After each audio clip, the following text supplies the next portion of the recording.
বন্ধুরা, অনুরাগের ছোঁয়া ধারাবাহিকের আজকের পর্বে দেখানো হয়েছে মেলায় সোনার সাথে দীপার দেখা হয়।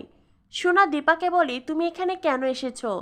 তুমি আমার বাবার সাথে দেখা করবে না। দীপা সোনাকে বলে, তুই এইভাবে কেন সেজে থাকিস? সোনা বলে, কেন সেজে থাকি বুঝতে পারছো না তাই না? নিজের মেয়ের সিঁথির সিঁদুর মুছিয়ে দিয়ে নিজে তো খুব নতুন বউয়ের মতন সেজে এসেছো। আমার সিঁথির রং কেড়ে নিয়ে নিজের সিঁদুর উপরে এখানে ঘুরতে এসেছো। আমার বাবার সামনে তুমি যাবে না। ওই পরিবারের সাথে যোগাযোগ রাখার কোনো চেষ্টা করবে না।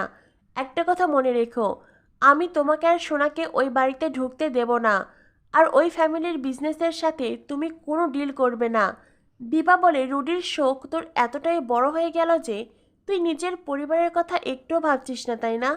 তুই একবারও ভাবছিস না ওদের বিজনেসের এখন কত খারাপ অবস্থা? তুই যদি এতটাই তোর বাবাকে নিয়ে চিন্তিত হোস তো তোর কাকে কেন তোর বাবার দায়িত্ব নিল? তুই কেন তোর বাবাকে দেখাশোনা করে রাখতে পারলি না? তুই তো এখন আর ছোট নেই, তুই তো অনেক বড় হয়েছিস। একবার তুই রূপার দিকে তাকিয়ে দেখ, তুই জীবনে কি করছিস আর রূপা জীবনে কি করছে। কথাটা শুনেই সোনা বলে, রূপা খুব ভালো তাই না? আমি তো খুব খারাপ। রাগ দেখিয়ে ওখান থেকে চলে যেতে চাইলে গুন্ডাদের সাথে সোনার ধাক্কা লাগে। সোনা মেজাজ দেখিয়ে বলে, আপনারা কি দেখে চলতে পারেন না? গুন্ডারা তখন সোনাকে উত্ত্যক্ত করে, বলে, সাদা পোশাক পরে কোথায় যাচ্ছ মামুনি? এই নাও, এই ড্রেসটা পরে নাও। এ বলে একটা ছোট পোশাক সোনার গায়ের ওপর ছুঁড়ে দেয়। আর এইসব দেখে দীপা প্রতিবাদ করে। গুন্ডারা দীপাকে উত্ত্যক্ত করতে থাকে।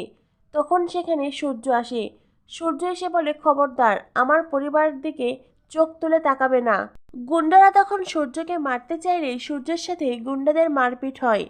সূর্যর মধ্যে এক অদ্ভুত পাওয়ার আসে, সূর্য সবাইকে মারে। গুন্ডারা ভয় পেয়ে ওখান থেকে পালিয়ে যায়।